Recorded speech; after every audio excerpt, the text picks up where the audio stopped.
بسم الله الرحمن الرحيم. الحمد لله الذي كفى والصلاة والسلام على حبيبه المصطفى أما بعد.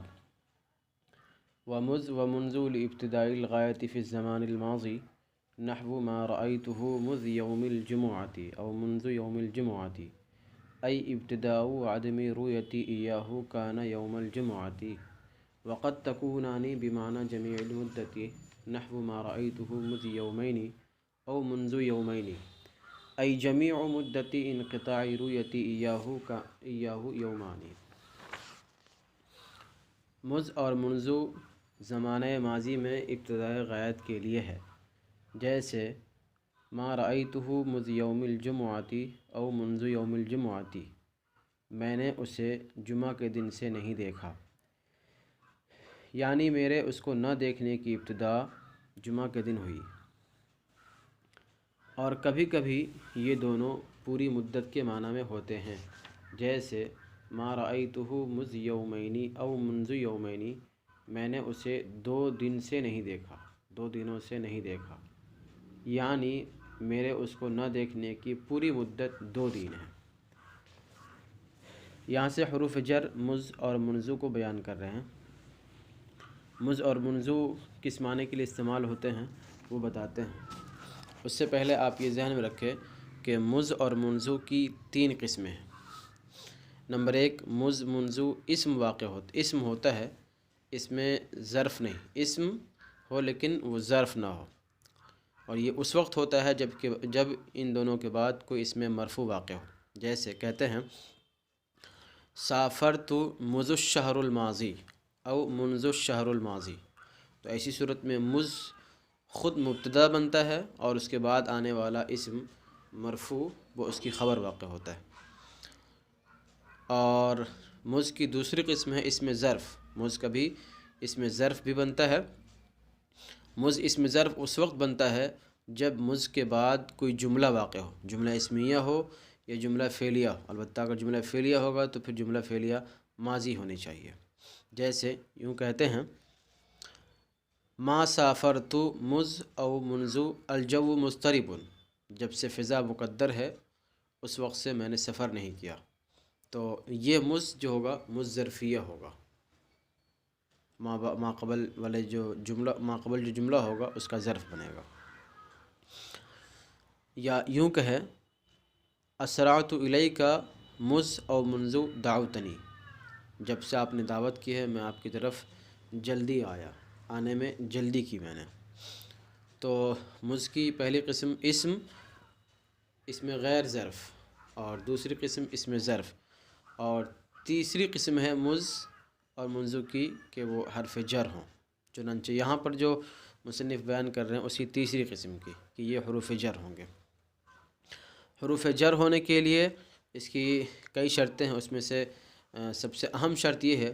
کہ اس کا مجرور اور اس کا مدخول اسم ظاہر ہوگا۔ چنانچہ پیچھے بتایا تھا کہ حروف جر بعض وہ ہیں جو صرف اور صرف اسم ظاہر پر داخل ہوتے ہیں، اسم ضمیر پر داخل نہیں ہوتے ہیں، ان حروف جر میں مذ اور منذ ہے۔ تو ایک شرط اس کی یہ ہے کہ اس کا مدخول اور اس کا مجرور اسم ظاہر ہو، اسم ضمیر نہ ہو۔ اس کی دوسری شرط یہ ہے کہ اس کا عامل جو ہوگا، جس کے متعلق ہوگا یہ، وہ فعل ماضی ہی ہوتی ہے، فعل ماضی کے علاوہ دوسرا کوئی فعل نہیں ہوتا۔ خیر، تو مذ اور منذ ابتدائے غایت فی الزمان الماضی، زمانہ ماضی میں ابتدائے غایت کے لیے آتا ہے، یعنی کوئی فعل زمانہ ماضی میں انجام پایا ہو تو زمانہ ماضی میں انجام پانے کی جو مدت ہوگی اس کی ابتدا کو بتائے گا۔ زمانہ ماضی میں گزشتہ زمانے میں کسی فعل کی ابتدا کو بتانے کے لیے آتا ہے، جیسے مثال کے طور پر ما رأیتہ مذ یوم الجمعۃ، میں نے اسے جمعہ کے دن سے نہیں دیکھا، تو گویا نہ دیکھنا جو ایک فعل ہے جو زمانہ ماضی میں واقع ہوا، اس کی ابتدا کب سے ہوئی اس کو بتانے کے لیے مذ آئے گا۔ چنانچہ مذ یوم الجمعۃ اور منذ یوم الجمعۃ، یہ مذ منذ اس کی ابتدا کو بتانے کے لیے آتا ہے۔ چنانچہ مصنف نے اس کی جو تشریح کی ہے ای ابتداء عدمی رؤیت ایاہ کان یوم الجمعہ، کہ میرے اس کو نہ دیکھنے کی جو ابتدا ہوئی وہ جمعہ کے دن۔ ایک معنی اس کا یہ ہے۔ دوسرا معنی پوری مدت کو بیان کرنا۔ کبھی کبھی یہ دونوں مذ اور منذ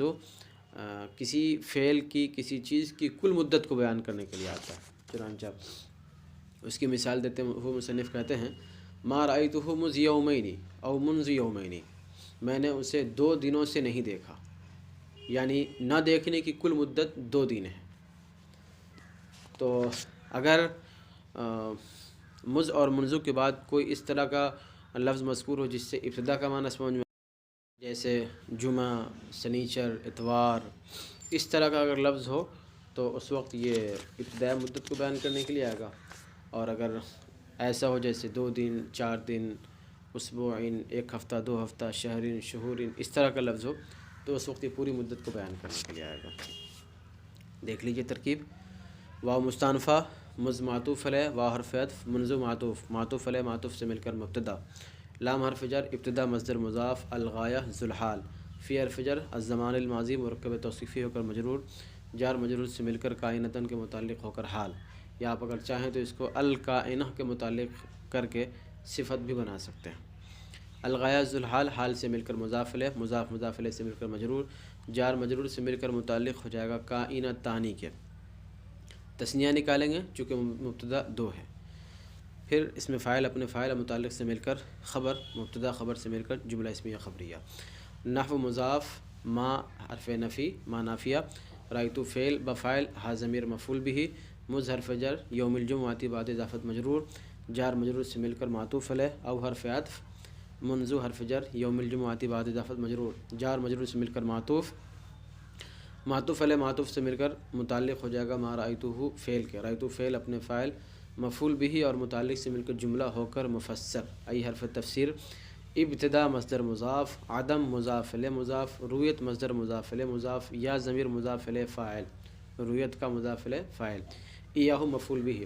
رویت مصدر مضاف اپنے مضاف الیہ فاعل اور مفعول بھی سے مل کر عدم کا مضاف الیہ، عدم مضاف اپنے مضاف الیہ سے مل کر ابتدا کا مضاف الیہ، ابتدا مصدر مضاف اپنے مضاف الیہ سے مل کر مبتدا، کانا فعل ناقص، ضمیر اس کے اندر اسم جو لوٹے گی اسی ابتدا کی طرف، یوم الجمعاتی بعد اضافت کانا کی خبر، فعل ناقص اپنے اسم و خبر سے مل کر جملہ ہو کر مبتدا کی خبر، مبتدا اپنی خبر سے مل کر جملہ اسمیہ خبریہ ہو کر تفسیر، مفسر تفسیر سے مل کر مضاف الیہ نحو کا، نحو مضاف اپنے مضاف الیہ سے مل کر مرکب اضافی، واو مستانفہ، قد برائے تقلیل، تکونانی یہ تثنیہ کا صیغہ ہے، تکونانی فعل ناقص، ضمیر اس کے اندر اسم، با حرف جر، معنی مضاف، جمیع المدتی بعد اضافت مضاف الیہ، مضاف مضاف الیہ سے مل کر مجرور، جار مجرور سے مل کر کائنتین کے متعلق ہو کر فعل ناقص کی خبر، فعل ناقص کی خبر چونکہ منصوب ہوتی ہے اس لیے کائنتین نکالیں گے، اور تثنیہ کا صیغہ ہے اس لیے، تو کائنتین کے متعلق، کائنتین اسم فاعل اپنے فاعل اور متعلق سے مل کر فعل ناقص کی خبر، فعل ناقص اپنے اسم و خبر سے مل کر جملہ فعلیہ خبریہ، نحو مضاف، ما رأیتہ فعل با فاعل، ہا ضمیر مفعول بھی، مذ یومین مفسر، مذ یومین معطوف علیہ، او حرف عطف، منذ یومین معطوف، معطوف علیہ معطوف سے مل کر متعلق ہو جائے گا ما رأیتہ فعل کے، ما رأیتہ فعل اپنے فاعل مفعول بھی اور متعلق سے مل کر جملہ ہو کر مفسر، ای حرف تفسیر، جمیع مضاف، مدت مضاف الیہ مضاف، انقطاع مضاف الیہ مضاف، رویت مصدر مضاف الیہ مضاف، یا متکلم یا ضمیر مضاف الیہ فاعل، ایاہ مفعول بھی، رویت مصدر مضاف اپنے مضاف الیہ فاعل اور مفعول بھی سے مل کر مضاف الیہ انقطاع کا، انقطاع مضاف اپنے مضاف الیہ سے مل کر مضاف الیہ مدت مضاف کا، مدت مضاف اپنے مضاف الیہ سے مل کر مضاف الیہ ہوا جمیع مضاف کا، جمیع مضاف اپنے مضاف الیہ سے مل کر مرکب اضافی ہو کر مبتدا، یومانی خبر، مبتدا خبر سے مل کر جملہ ہو کر تفسیر، مفسر تفسیر سے مل کر مضاف الیہ نحو کا، نحو مضاف اپنے مضاف الیہ سے مل کر مرکب اضافی، ورب للتقلیل ولا يكون مجرورها الا نکرة موصوفة ولا يكون متعلقه الا فعلا ماضيا نحو رب رجل كريم لقيته، وقد تدخل على الضمير المبهم ولا يكون تمييزه الا نكرة موصوفة نحو ربه رجلا جوادا، اور ربا تقلیل کے لیے آتا ہے اور اس کا مجرور نہیں ہوتا ہے مگر نکرہ موصوفہ، اور اس کا متعلق نہیں ہوتا ہے مگر فعل ماضی، جیسے رب رجل کریم لقیتہ، بہت کم سخی آدمی سے، شریف آدمی سے میری ملاقات ہوئی، اور کبھی کبھی یہ ضمیر مبہم پر داخل ہوتا ہے اور اس کی تمیز نہیں ہوتی ہے مگر نکرہ موصوفہ، جیسے ربہ رجل جوادن،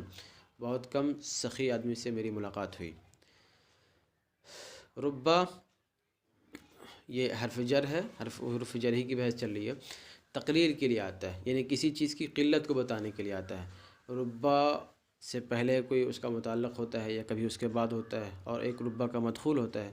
دونوں کے درمیان قلت تعلق کو بتانے کے لیے آتا ہے۔ چنانچہ اس کی مثال دیتے ہوئے کہتے ہیں رب رجل کریم لقیتہ، بہت کم سخی آدمی سے میری ملاقات ہوئی، یعنی میری ملاقات کا تعلق سخی آدمی سے کم ہوا، تو یہ کہ قلت تعلق کسی چیز کی قلت کو بتانے کے لیے آتا۔ ربہ کے استعمال کے لیے کئی شرطیں ہیں۔ نمبر 1، ربہ صدارت کلام کا تقاضا کرتا ہے، یہ ہمیشہ شروع میں ہوگا، اس سے پہلے کوئی دوسرا لفظ نہیں ہوگا۔ نمبر 2، اس کا مجرور ہمیشہ نکرہ موصوفہ ہوگا، یعنی ربہ بھی ہمیشہ اس میں ظاہر پر داخل ہوگا، الا ماشاء اللہ بہت قلیل اقل قلیل وہ ضمیر پر داخل ہوتا ہے، ورنہ عام طور پر اس میں ظاہر پر داخل ہوتا ہے، اور اس میں ظاہر بھی نکرہ ہو، نکرہ موصوفہ ہو، آگے اس کی کوئی نہ کوئی صفت ہو، جیسے مثال سے واضح ہے ربہ کے بعد رجل نکرہ ہے، موصوف ہے، اور کریم اس کی صفت ہے، تو اس کا جو مدخول ہوگا یہ ہمیشہ نکرہ موصوفہ ہوگا۔ اسی طریقے سے اس کا جو متعلق، اس کا جو عامل ہوگا وہ ہمیشہ فعل ماضی ہوگا، اور فعل ماضی کے لیے ضروری نہیں ہے کہ لفظاً اور معناً فعل ماضی ہی ہو، لفظاً اور معناً بھی فعل ماضی ہو سکتی ہے، جیسے ما فعل، ما ضرب، اور نفی جہت بلم جو معناً ماضی ہوتا ہے وہ بھی ہو سکتا ہے،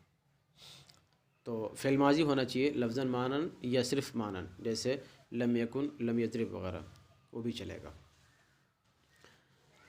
اور ربہ تقلیل کے لیے ہے، اور اس کا مجرور نہیں ہوتا مگر نکرہ موصوفہ، اور اس کا متعلق نہیں ہوتا مگر فعل ماضی، جیسے ربہ رجل کریم لقیتہ۔ ربہ واو مستانفہ، ربہ مبتدا للتقلیل کائنۃ کے متعلق ہو کر خبر، مبتدا خبر سے مل کر جملہ اسمیہ خبریہ۔ واو عاطفہ یا مستانفہ، لا یکون فعل ناقص مجرورھا بعد اضافت لا یکون کا اسم الا حرف استثناء نکرۃ موصوفۃ، نکرہ موصوف، موصوفۃ صفت، موصوف صفت سے مل کر مستثنیٰ مفرغ ہو کر لا یکون کی خبر۔ آپ نے پڑھا ہوگا کہ اگر مستثنیٰ الا کے بعد کلام غیر موجب میں واقع ہو اور مستثنیٰ منہ مذکور نہ ہو تو مستثنیٰ مفرغ ہوتا ہے، اور مفرغ ہونے کا مطلب کہ حسب عامل اس کا اعراب آئے گا۔ یہاں پر خبر چونکہ بن رہا ہے یہ نکرہ موصوفہ، اس لیے اس پر نصب آئے گا۔